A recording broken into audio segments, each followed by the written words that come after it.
Jeffrey Epstein. Pakistan's jailed former Prime Minister Imran Khan apparently has found a mention in the recently declassified Epstein files. Jeffrey Epstein की email तहकीकात की मज़ीद दस्तावेज़ात जारी कर। अस्सलाम वालेकुम। आज की वीडियो के अंदर एक ऐसे शख्स के ऊपर बात करेंगे जो कि ना सिर्फ बिलियनर था बल्कि उसके एलीट लोगों के साथ ताल्लुकात थे, अपना प्राइवेट जेट था, अपना आइलैंड था और सैकड़ों ऐसी लड़कियां जिनकी जो उम्र है वो 18 साल से भी कम थी, उन्हें जिनसी इस्तेसाल का निशाना बनाया।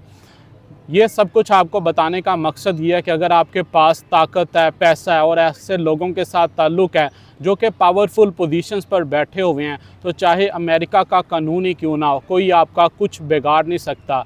ये कहानी है जेफरी एप्स्टीन की, जिसका नाम आप सालों से इंटरनेशनल मीडिया के ऊपर सुनते आ रहे होंगे।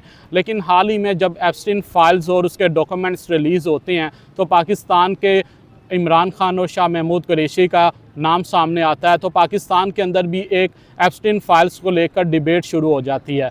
एप्स्टीन फाइल्स के ऊपर तो फिर बात करेंगे, पहले ये देखते हैं कि जेफरी एप्स्टीन था कौन। जेफरी एप्स्टीन जो है ये न्यूयॉर्क के एक शहर है ब्रुकलिन, 1953 वहाँ पर ये पैदा होते हैं। He belongs to a middle class family, कोई रिच बैकग्राउंड नहीं होता इसका और कॉलेज तक कंप्लीट नहीं किया होता। But Jeffrey was good in mathematics and physics. 1974 में डाल्टन के स्कूल के अंदर इसको एक जॉब मिलती है छोटी सी टीचिंग की। ये वहाँ पर टीचिंग स्टार्ट शुरू करता है।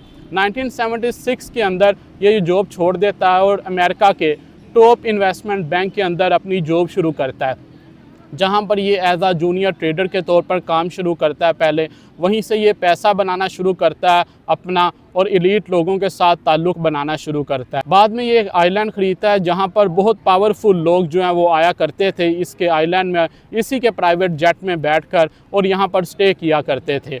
और यहीं से जो जेफरी एप्स्टीन को लेकर लोगों के जहनों के अंदर थ्योरीज और डाउट्स जो हैं वो शुरू होते हैं। अब जिन जिन का जिक्र है एप्स्टीन फाइल्स के अंदर सभी बहुत ही प्रोमिनेंट पर्सनालिटीज़ है। अब जिन जिन का नाम है, बिल क्लिंटन का नाम है, डोनाल्ड ट्रंप का नाम है, प्रिंस एंड्रयू का नाम है, इसराइल के साबिक वज़ीर आज़म जो हैं ओहद बराक उनका नाम है, सारा फर्गुएंस का नाम है, टोनी ब्लेयर का नाम शामिल है, ब्रिटिश प्राइम मिनिस्टर रह चुके हैं। इसके अलावा माइक्रोसॉफ्ट के मालिक बिल गेट्स का नाम शामिल है, स्टीफन हॉकिंग का नाम शामिल है, माइकल जैक्सन का नाम शामिल है और पाकिस्तान में से इमरान खान और शाह महमूद कुरैशी का नाम शामिल है। और भी बहुत सारे नाम शामिल हैं, लेकिन ये वो नाम है जो कि प्रोमिनेंट नाम है। और ये सभी लोग अब कोई निकम्मे या कोई जाहिल लोग तो है नहीं थे, बहुत ही पावरफुल लोग थे और बहुत ही सक्सेसफुल लोग थे। लोग इनकी कामयाबी की मसाले देते हैं। अब इस बात को जहन में रखें कि जिन जिन लोगों का इन एप्स्टीन फाइल्स के डॉक्यूमेंट्स और ईमेल्स के अंदर नाम आया ना, ज़रूरी नहीं है कि वो सभी इस काम के अंदर शामिल हैं। ये ऐसा ही कि अगर कोई शख्स किसी पार्टी के अंदर गया है, वहाँ पर उसका मुख्तलिफ़ लोगों के साथ इंट्रैक्शन हुआ है, तो ज़रूरी नहीं है सभी उस पार्टी के अंदर जो मौजूद हैं वो इस काम के अंदर शामिल हो। मैं देख रहा था कि सोशल मीडिया के ऊपर इस चीज़ को लेकर ना काफ़ी फ़ेक न्यूज़ फैलाई जा रही है इसके मुतालिक। अब इन फाइल्स के मुताबिक ये 11 से 14 साल की लड़कियों को हंट किया करते थे और इसके अंदर जो जेफरी की गर्लफ्रेंड है ग्लिशविन मैक्सवेल, वो इसकी मदद किया करती थी। ये केस सामने इस तरह आता है कि 1996 में मारिया फार्मर नामी खतून सबसे पहले FBI को रिपोर्ट करती है कि जेफरी जो है वो अंडर एज गर्ल्स लड़कियों के साथ ये हरकतें कर रहा है, लेकिन तब कोई कार्रवाई नहीं होती। बाद में जेफरी जो है वो अपना प्राइवेट आइलैंड भी खरीद, लेकिन 2005 में फ्लोरिडा पुलिस को कंप्लेंट मिलती है under age girls exploitation allegation की। जेफरी जो है वो अरेस्ट होता है 2005 से 2008 के दरमियान, जेल में रह, लेकिन सॉफ्ट पनिशमेंट मिलती है, कोई सज़ा नहीं होती। 13 महीने जेल में रह के वापस आ जाता है, प्री डील हो जाती है।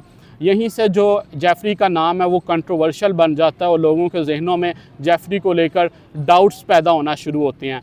ये केस रुकता नहीं है, जेफरी तो बाहर आ जाता है लेकिन मीडिया प्लस जर्नलिस्ट एविडेंस इकट्ठे होते रहते हैं। इस केस को दोबारा ओपन किया जाता है और 2019 में जेफरी जो है वो दोबारा अरेस्ट होता है। इस बार सेक्स ट्रैफिकिंग के एलिगेशन लगते हैं, मीडिया इन्वॉल्व हो जाता है, कोर्ट तक केस जाता है, जो बेल होती है वो रिजेक्ट हो जाती है और एक दिन जेफरी जो है वो अपनी जेल के अंदर मुर्दा पाया जाता है, सुसाइड डिक्लेयर कर दिया जाता है। लेकिन इसके ऊपर बहुत सारे सवालात भी उठते हैं क्योंकि उस वक्त ना तो कैमरास चल रहे थे और ना ही उस वक्त ड्यूटी पर गार्ड मौजूद थे। जेफरी तो 2019 में मर जाता है, लेकिन जो डॉक्यूमेंट्स एप्स्टीन फाइल्स के और ईमेल्स अभी तक रिलीज़ हो रहे हैं और बहुत सारे रिलीज़ हो चुके हैं जिसके अंदर ये नाम शामिल थे और अभी और भी रिलीज़ हो रहे हैं।